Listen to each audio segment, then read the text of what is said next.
అంటే ఓ సద్గురు అవతలి తీరాన్ని చేరినటువంటి ఆత్మజ్ఞాని అంటే ఇక వాడికి అన్నీ అయిపోయినాయి. ఏం ఏ ముక్త స్థితిని పొందాలి అనుకుని వచ్చాడో ఆ ముక్త స్థితిని వాడికి అయిపోయింది, విషయం అర్థమైపోయింది.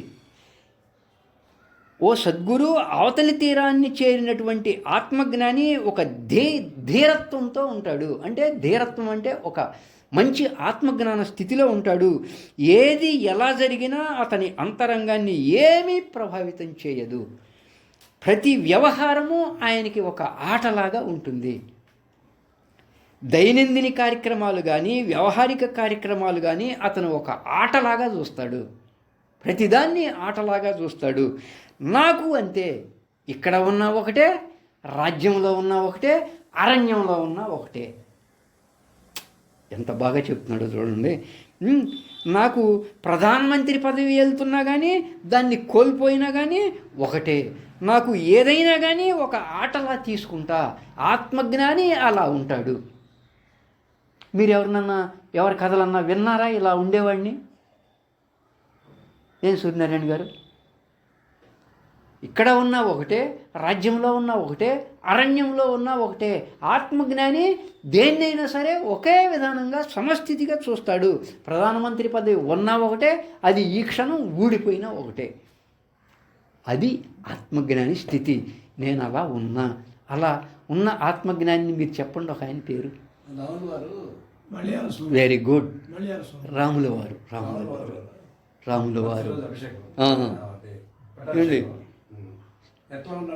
అంటే అంటే ఆట శ్రీకృష్ణుడి జీవితం అంతా ఆటలాగానే సాగుతుంది. ఆయనకి క్రీడైనా ఒకటే, పీడైనా ఒకటే, ప్రణయమైనా ఒకటే, ప్రళయమైనా ఒకటే. ఆయనకి ఏదైనా ఒకటే. ఏమండి, రుక్మిణిని తీసుకెళ్ళేటప్పుడు ఒకే రకంగా ఉన్నాడు, పెళ్లి చేసేటప్పుడు కథలు. ఓ మునీంద్ర, మీకు ఈ రాజభోగాలు కనపడుతున్నాయి కానీ నాకు కనపడటం లేదు. నాకు ఇవి ఉన్నా ఒకటే, లేకపోయినా ఒకటే. అంటే అష్టావక్రులు ఒక్క క్షణంలో ముక్తి పొందాలి అనే మార్గం మీరు చెప్పండి అన్నప్పుడు జనకుడు ఏకాంత ప్రదేశంలో అంటే ఎవరు రానటువంటి చోటుకి అష్టావక్రుడిని తీసుకెళ్తుంటే అష్టావక్రుడు ఏం చేశాడయ్యా అంటే, ఎవరూ లేని చాటకి తీసుకెళ్ళి నువ్వేం చేస్తావయ్యా, ధ్యానం ఎక్కడ చేయాలి? మార్కెట్లో చేయి, రైతు బజార్ దగ్గర కూర్చుని ధ్యానం చేయి. నువ్వు తలుపులు వేసుకుని ఏకాంతంగా ధ్యానం చేయడం ఏంటి అంటే, నువ్వు తలుపులు వేసుకుని ఏకాంతంగా ధ్యానం చేసినప్పుడు తలుపుల్ని ఎవడన్నా శబ్దం చేస్తే నీకు కోపం వచ్చేసిద్ది. అంటే నువ్వు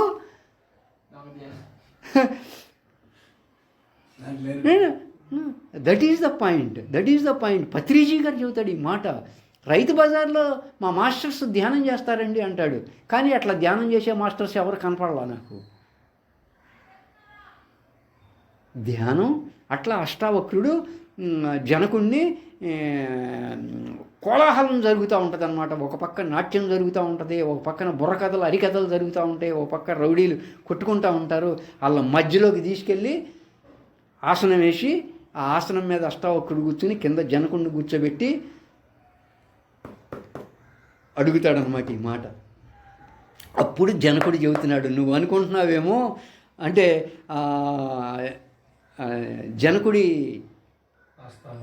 జనకుడి సేవకుడు ఉంటాడు కదా, జనకుడి సేవకుడు గబక్కన జనకుడు ఇట్లా చూడంగానే ఆ సేవకుడు నాకేమన్నా ఆజ్ఞ ఇస్తున్నాడేమో జనకుడు అని పరిగెత్తుకుంటా వస్తాడనమాట.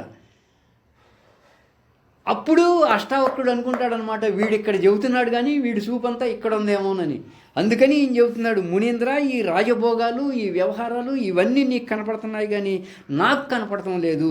నాకు ఇవి ఉన్నా ఒకటే, లేకపోయినా ఒకటే. ఎవరైతే ఇప్పుడు పొందుతున్నవన్నీ ఉన్నా కానీ అవి లేకపోయినా కానీ ఒకేలా ఉంటారో అతను ఆత్మజ్ఞానంలో ఉన్నట్టు. ఇక నువ్వు నేర్చుకోవాల్సిన పని లేదండి. ఏదైనా సరే నీకు ఉన్నా కానీ, ఏదైనా సరే ఉన్నవి కోల్పోయినా కానీ ఒకే స్థితిలో, అంతరంగం ఒకే స్థితిలో ఉందంటే నువ్వు కుట్టో కూర్చుని బిజినెస్ చేసుకో, నువ్వు పొలంలో కూర్చుని వ్యవసాయం చేసుకో, నువ్వు గోడ మీద తాపి పని చేసుకో. ఏం జరిగినా సరే నీ ఇంట్లో ఏం జరిగినా, నీ దగ్గర ఏం జరిగినా అప్పుడు నువ్వు ఒక ఆత్మజ్ఞానాన్ని పొందినట్లు లెక్క. నేను అలా ఉన్నా కానీ ఆత్మజ్ఞాని పరీక్ష ఏంటయ్యా అంటే అన్నీ ఉన్నప్పుడు కాదయ్యా, కోల్పోయినప్పుడు తెలుస్తుంది. నువ్వు ఇప్పుడు రాజ్యం ఉంది, ఇవన్నీ ఉండయి కాబట్టి నేను ఇక్కడ ఉండా ఒకటే, అరణ్యంలో ఉండా ఒకటే అంటున్నావు. కానీ రేపు ఎవడన్నా వచ్చి ఈ రాజ్యాన్ని కొల్లగొట్టుకుపోతే అయ్యో నా రాజ్యం పోయింది అని ఏమన్నా అంటావా?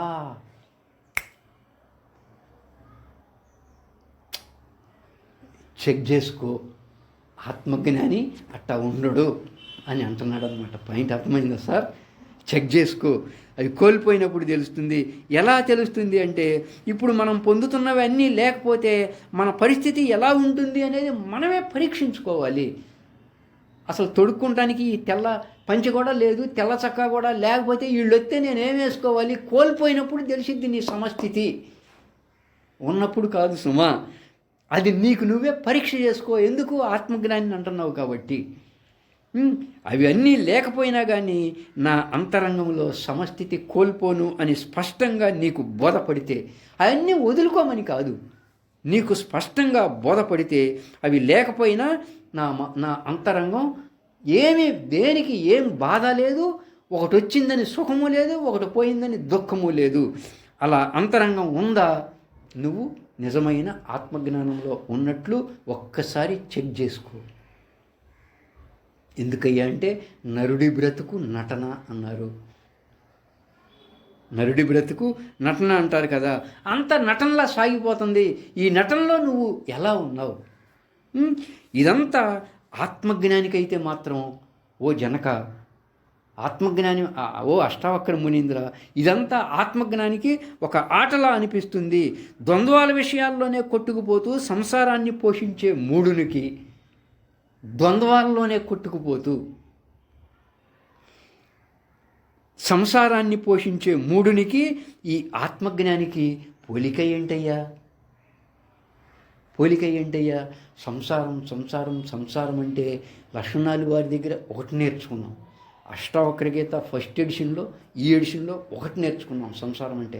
అక్కడ సంసారం అంటే ఏం నేర్చుకున్నాం అంటే నువ్వు ధ్యానంలో కూర్చున్నప్పుడు నీ మనసులో ఏర్పడే ఆలోచనలు అవే నీ బంధానికి కారణం, అదే జీవ సృష్టి, అదే సంసారం అని అక్కడ నేర్చుకున్నాం.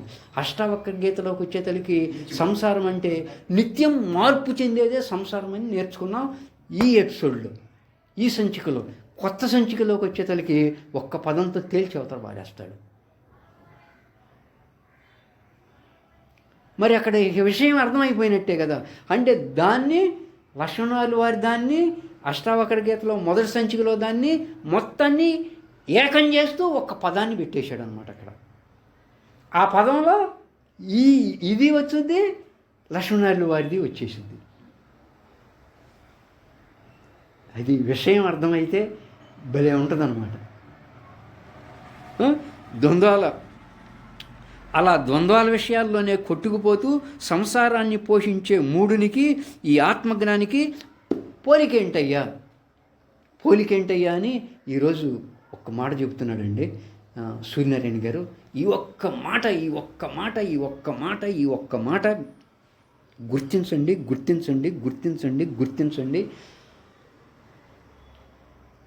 ద్వంద్వం పోయిందా? ముక్తి ఉంది.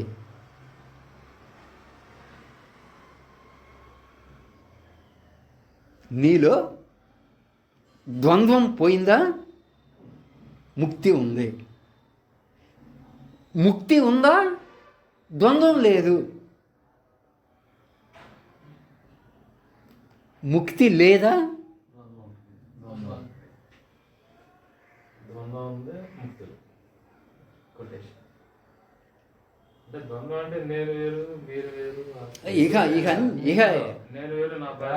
మొత్తం ఇక ఎన్నైనా సరే దాంట్లో వచ్చేసింది.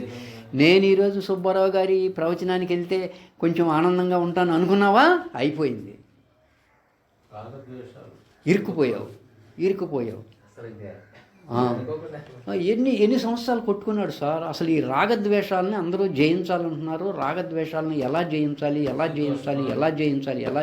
అని వెళ్తే అస్సలు అర్థమైందండి ఒక్క పాయింట్. ఆ పాయింట్ కనుక తెలిస్తే రాగద్వేషాలు అసలు లేవు.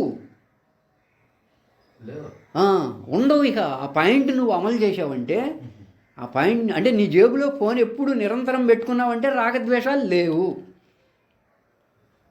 ఒక మాట ఉంటుంది అక్కడ, ఇప్పుడే చెప్పబడదు అది. నీ జేబులో నుంచి అంటే నీ జేబులో ఫోన్ పెట్టుకుంటే, లేదా నీ జేబులో అసలు ఫోన్ ఎప్పుడు కనపడకపోతే నీలో రాగద్వేషాలు లేనట్టే, ఫట్ అయిపోయింది.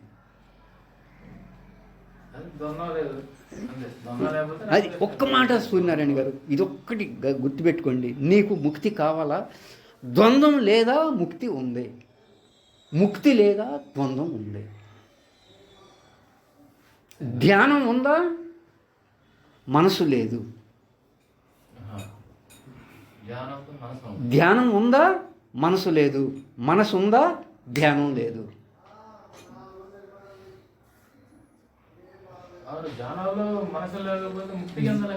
ఇక ధ్యానం ఉందా? మనసు లేదు అంటే నువ్వు ధ్యానంలో ఉన్నట్టు లెక్క. నీది ధ్యానం కరెక్ట్ ధ్యానం అని లెక్క. పాయింట్ అర్థమైందా? ఇక అంతే. మనసు లేదా? అమనస్కం ముక్తి. రెండో పాయింట్లోకి వస్తున్నాడు. ధ్యానం ఉందా?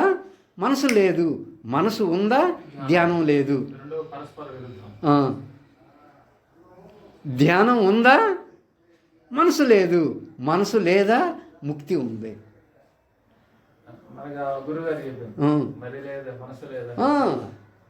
రెండే పాయింట్లు. ద్వంద్వం.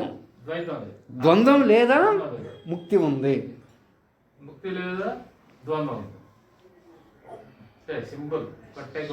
ఇక లేదు. ఇక నువ్వు సుబ్బారావు గారి దగ్గరికి రావాల్సిన అవసరం లేదు. దీన్ని సరి చేసుకో అంతే. ఇంటి దగ్గర కూర్చో, సరి చేసుకో. సుబ్బారావుతో టచింగ్ తెగిపోవాలండి. టచింగ్ తెగిపోవాలి. టచింగ్ తెగిపోకపోతే వీడారా క్లీన్లో ఉండదు. వీడారా క్లీన్లో ఉండదు. ఉండట్టు చెప్పకపోతే. నువ్వు అరటికాయ తీసుకొస్తున్నావనో 10 రూపాయలు తీసుకొస్తున్నావనో నిన్ను ఎమ్మడి పెట్టుకుంటే వీడారా పోయింది అంటే పరమాత్మ లేదు ఇక వీడి దగ్గర. సార్, హెడ్ మాస్టరు బాగా గుర్తుపెట్టుకోండి. ద్వంద్వం ఉందా? ద్వంద్వం లేదా? ముక్తి ఉంది. ధ్యానం ఉందా? మనసు లేదు. మనసు ఉందా? నీ ధ్యానం దొంగ ధ్యానం.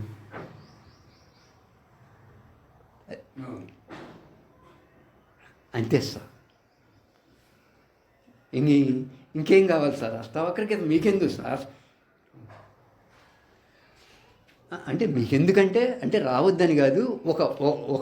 ఒక టర్నింగ్ పాయింట్స్ ఉన్నాయి. ఆ విషయం తెలిసిందనుకోండి, మీకు దేనితోనూ పని లేదు. గురువు లేదు, శిష్యుడు లేడు. ఇందాక మనం ఏమనుకున్నాం? అసలు నీకు కర్తాభావాన్ని వదిలేసావా? పరమాత్మతో, శివుడితో పని లేదు, ఆంజనేయ స్వామితో పని లేదు, గురువుతో పని లేదు. అది నేను వదలలేను అనుకున్నావా? నువ్వు ఒక శివుడినో, ఒక ఆంజనేయ స్వామినో, ఒక గురువునో ఆలంబనగా పెట్టుకుని బరువు మొత్తం ఆయన మీద వేసేయి. ఇక నీకేముండదు. నీకేముండదు ఇక. రహస్యాలండి ఇవన్నీ. రహస్యాలు. విషయం తెలిసిన వాడికి రహస్యం. హెడ్ మాస్టారు ఇంతే సార్. ద్వంద్వం ఉందా? ముక్తి లేదు. ద్వంద్వం లేదా? ముక్తి ఉంది. ద్వంద్వంలో ఉన్నాను, ద్వంద్వంలో లేవో ఆలోచించుకో ఇక అంతే. నువ్వు టెస్ట్ చేసుకుంటున్నాడు అంతే. ఇక్కడ ఇట్లా చెబుతున్నావు, నేను ద్వంద్వం లేదు నాకు, నేను ఆత్మజ్ఞాని. ఆత్మజ్ఞాని అంటే ముక్తి పొందేవాడు ఎవరు? ఆత్మజ్ఞానేగా. ఆత్మను పొందేవాడు ఆత్మజ్ఞాని కదా. ఆత్మజ్ఞానికి ద్వంద్వం లేదు కదా. ద్వంద్వం లేదని ఇక్కడ అంటున్నావు. నువ్వు రాజ్యం దగ్గరికి వెళ్ళిపోయిన తర్వాత మళ్ళీ ద్వంద్వంలో పడతావేమో. మంచి నర్తకొచ్చి నాట్యం చేస్తుంటే పడిపోతావేమో. జనక చెక్ చేసుకో.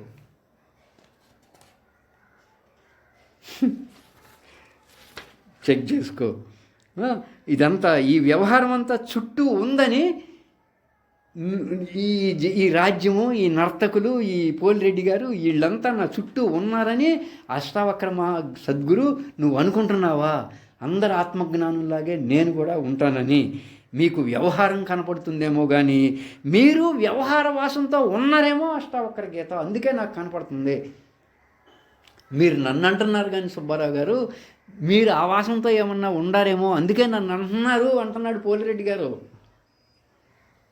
కానీ నాకు ఆ వాసన లేదు. నాకు ఆ వ్యవహారం ఉన్నా ఒకటే, లేకపోయినా ఒకటే. ఇదంతా నాకు ఆటతో సమానం. అరణ్యంకి వెళ్ళినా ఆటే, ఇక్కడుండా ఆటే. నేను ఆటలాగా